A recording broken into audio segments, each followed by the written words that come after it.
Ladies and gentlemen, the XFL is back under new ownership led by The Rock and his ex-wife. Anyway, I'm going to rank all 8 XFL teams, so stay tuned. Coming in at number 8, we got the Orlando Guardians led by head coach Terrell Buckley. Now, Terrell Buckley, he spent time with the Green Bay Packers as a corner in the NFL. He was really good in the NFL. But he last spent time coaching at Ole Miss as a cornerback coach. So that is a very interesting situation there. I think Terrell Buckley, he could be a great leader for a team, a great locker room guy. So definitely a good pick for head coach there for Orlando.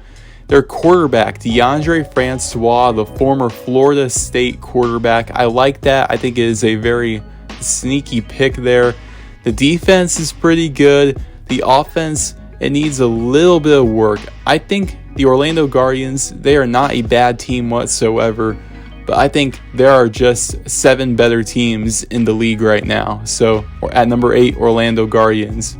And at number 7, we got the San Antonio Brahmas, led by head coach Hines Ward. I think you all know who Hines Ward is. But in case you don't know, he was a wide receiver in the NFL for the Pittsburgh Steelers. Not a lot of experience on the coaching realm of things, but I think if it all works out, he could be the best coach in the XFL. Honestly, he's a very young guy when it comes to coaching, and I think that could really benefit him. At quarterback, they have a quarterback battle going on with Jack Cohn, the former Notre Dame quarterback. He spent time with the Indianapolis Colts during training camp, and Jawan Pass. I think that could be a very competitive quarterback battle there. They have a pretty good defense, but at the same time, I think really the quarterback position's pretty mediocre for San Antonio here. I like the name though, the Brahmas, kind of inspired by The Rock there, the Brahma Bowl. I think this team, if the quarterback position is, at its peak, let's say Jack Cohn or even Jawan Pass, they each break out, one of them breaks out, I think they could be a sneaky good team. It's very hard to really predict everything going on in the XFL, but I think the Brahmas right now, they're not a terrible team, but they're number 7 for me. Now here at number 6 here, we got a team that I'm actually very excited about, the Houston Roughnecks, led by head coach Wade Phillips. Now, Wade Phillips actually might be the best head coach in the XFL. He coached 3 different NFL teams, and he has a lot of experience in the NFL. And to have that kind of experience in an XFL locker room is pretty incredible. At quarterback, they got Cole McDonald, the former Tennessee Titans backup, which I think he could be one of the better quarterbacks in the league for sure. On defense, though, I think they have a very good defense. Anyway, I think the Roughnecks, obviously, I think there are 5 teams better than them. But, they could be a surprise team. I think they could be a playoff team for sure. So, yeah, don't sleep on the Roughnecks. They are number 6. Now, here at number 5, we got the DC Defenders, led by head coach Reggie Barlow. Now, a lot of you probably don't know the name Reggie Barlow. Now, Reggie Barlow, he coached at Virginia State for about 6 years, and he was also the head coach for Alabama State. So, I'm not very confident in Reggie Barlow. Will the whole, small school success translate into the XFL? I really don't know. I think his status of being a good coach is kind of up in the air with that, for sure. At quarterback, though, I really like their quarterback room. They have a quarterback competition going on with D'Eriq King, the former Miami quarterback, and former Ole Miss quarterback and St. Louis Battlehawks quarterback Jordan Ta'amu. Jordan Ta'amu spent time in the USFL with the Tampa Bay Bandits as well last season. I think this will be a very good quarterback battle. I think they're going to give it to D'Eriq King in the beginning, but I would not be shocked if Ta'amu took over the job later on. And you could honestly trade one of the quarterbacks and get some value. So I really like having 2 elite quarterbacks there with the DC Defenders. And yeah, overall the defense is pretty solid. I think they could be a great team, especially if Reggie Barlow proves to be a really good head coach. But for now, they're number 5. At number 4, we got the Arlington Renegades, and they will be led by Bob Stoops at head coach. Now, Bob Stoops was the head coach for the Renegades back in 2020 when they were the Dallas Renegades. Now they're the Arlington Renegades. At quarterback, they got Kyle Sloter. Kyle Sloter was the quarterback of the New Orleans Breakers in the USFL last year, and he was one of the best quarterbacks in the USFL last year, arguably the best. So that is a pretty good pickup for them.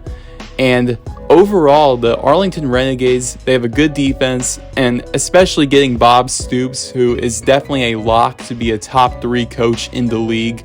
I'm really liking Arlington this year. I think they could definitely be a playoff team for sure. So they are my number 4. Now at number 3, we got the Seattle Sea Dragons, led by head coach Jim Haslett. Now Jim Haslett is also one of the best coaches in the league right now. He was the head coach of the New Orleans Saints in the NFL before Sean Payton got there. He was their head coach from 2000 to 2005.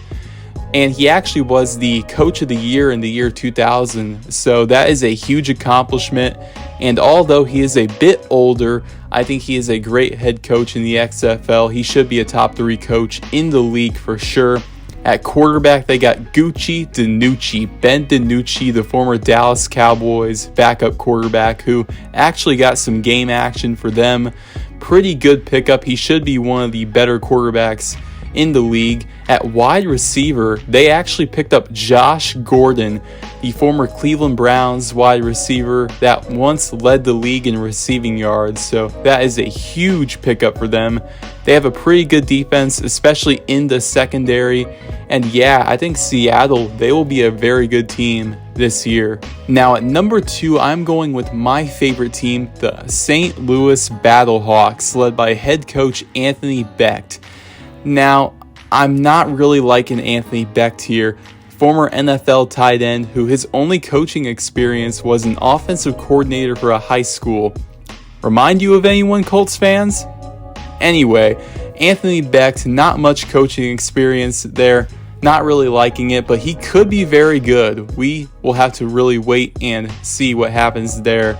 At quarterback, they got the best quarterback in the league, in my opinion, former Alabama quarterback A.J. McCarron. He was a backup in the NFL for the Cincinnati Bengals and the Houston Texans and some other teams I forget. But A.J. McCarron, for sure, one of the most proven quarterbacks in the league. Great addition for the team. At receiver, they got Marcel Aitman, who I think will be a top 3 receiver in the league. They have a very good defense. And I think overall, St. Louis, they have the best fans in the league. They were really, kind of selling out every game in 2020. Those fans, they love football. They miss having football in St. Louis because of what the Rams did by leaving to go back to LA.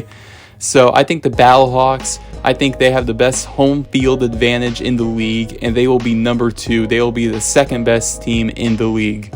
Now, my number 1 team in the league, the Las Vegas Vipers, led by head coach Rod Woodson. Of course, you all know that name, NFL Hall of Famer as a player. Not a lot of experience as a coach, but I think that really won't matter. He's a 17-year vet in the NFL.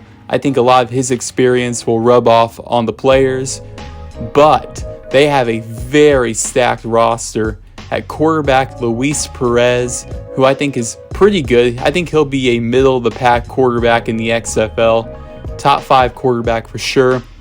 At wide receiver, they get the best receiver in the league, Martavis Bryant, former Pittsburgh Steelers receiver. He was going to be great in the NFL, I think, but, the weed kind of got in the way. Also, I got to give a shout out to their tight end, Brandon Dillon. Got to give a shout out to him, former Marian University Knight. for sure. And then on defense, they are stacked, but especially at linebacker with Vic Beasley, the former Atlanta Falcon, who was at one point one of the best linebackers in the league. So I think the Vipers, a lot of NFL talent on that team, and I think they are going to be the best team in the league in 2023. Now, to conclude the video, I like what The Rock is doing with the XFL. I enjoyed the product in 2020, and I think I'll enjoy it in 2023 if it keeps going in this same direction. But the question is, what will happen with the USFL? I think the USFL, they were not very good in 2022, in my opinion. I did not enjoy the league very much, but they are owned by a multi-billion-dollar company with Fox. And I think that could be an issue for the XFL. But I feel like there will be a merger one day because the XFL, they've taken away a lot of players from the USFL. And that includes guys like Jordan Teyamu, who are pretty big names. So the USFL, I think their numbers are eventually going to fall. And they are going to want a merger with the XFL. So there you go. That's my opinion. I'll see you guys next time. Goodbye.